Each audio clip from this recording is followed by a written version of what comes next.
Handing back to the chair. Thank you, I've got further questions. Senator Roberts. Thank you.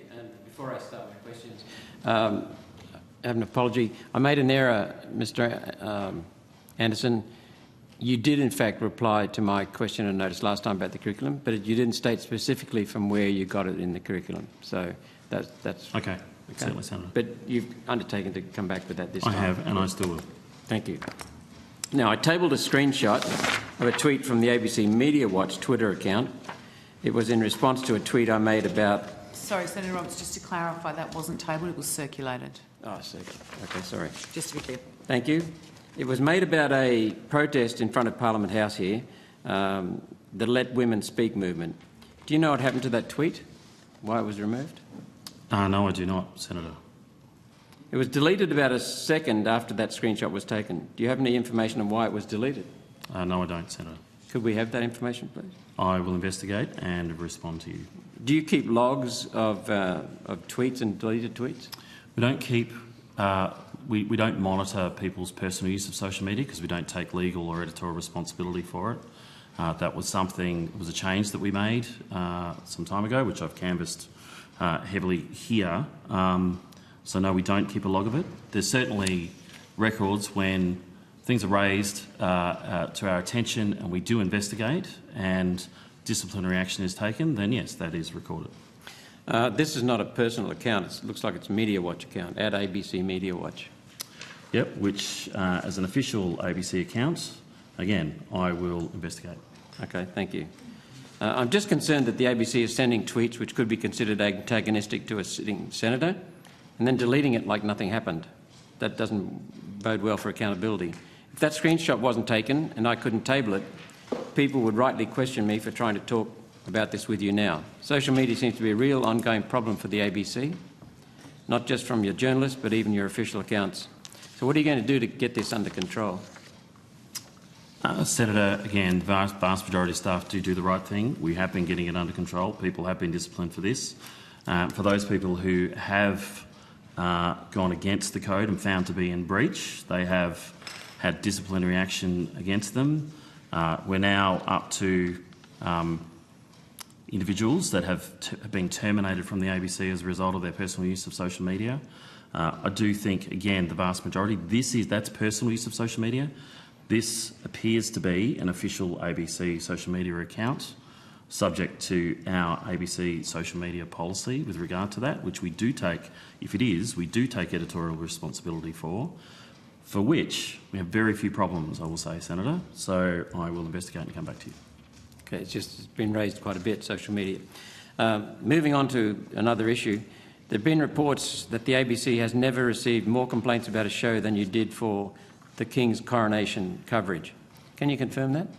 That is incorrect. We have received more complaints than that in the past. I would hasten to give examples because they're sometimes not great moments in ABC history, but they go back some way. It's certainly in recent times, it is one of the larger amount of complaints, yes. What is the total number of complaints that you received on that?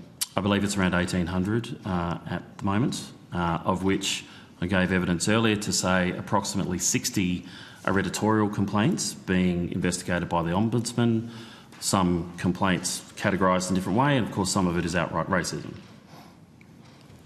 So while I didn't watch the coronation, I'm just wondering why Australians are interested in the coronation, interested in the pomp and ceremony, if that's what they want, who's arriving and all of the proceedings, etc., what a show it is, turn on the ABC to watch the coronation and find inserted into that live coverage commentaries about Indigenous rights and the proposal for a voice to Parliament for Indigenous people. What was the aim and the thought process in structuring your coverage like that? Senator, I'll defer to Mr Stevens who wants to respond. Senator, I note you said you didn't see the coverage, so I'm happy to give you a bit more information about what we did cover, and it was 8 hours of coverage over the course of the evening from 4 p.m. onwards. The official ceremony itself started at 8 p.m. Sydney time, and so we had 4 hours of coverage leading into the ceremony proper starting. We used the BBC commentary for the actual formal proceedings of the event itself from 8 p.m. onwards.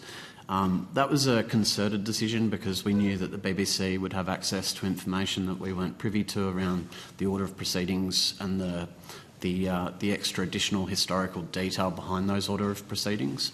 We obviously had a broad picture of what would happen when, however, not that level of detail that they had, and obviously they've got knowledge of individuals in the Abbey that we didn't have.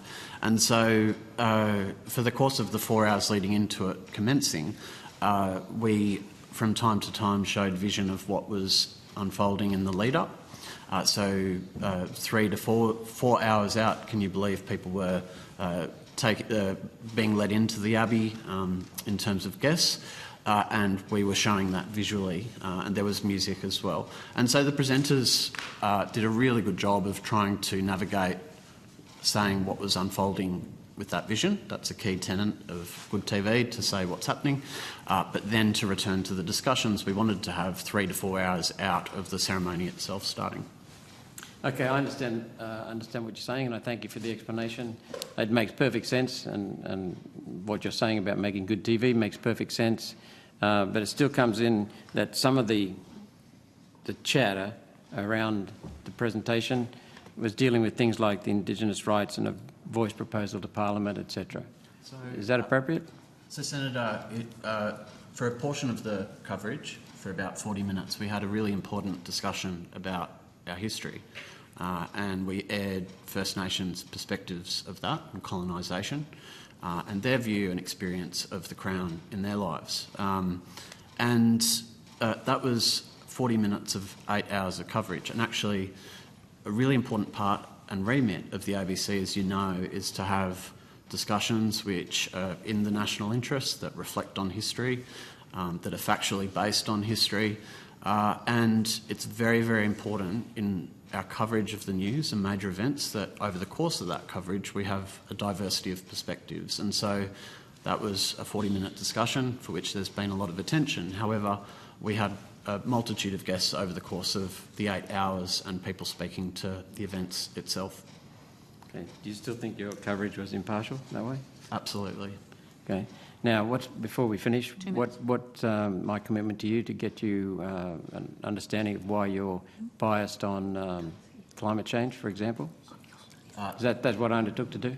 You did. You undertook to provide evidence of non-fact-based reporting of climate change. Sure.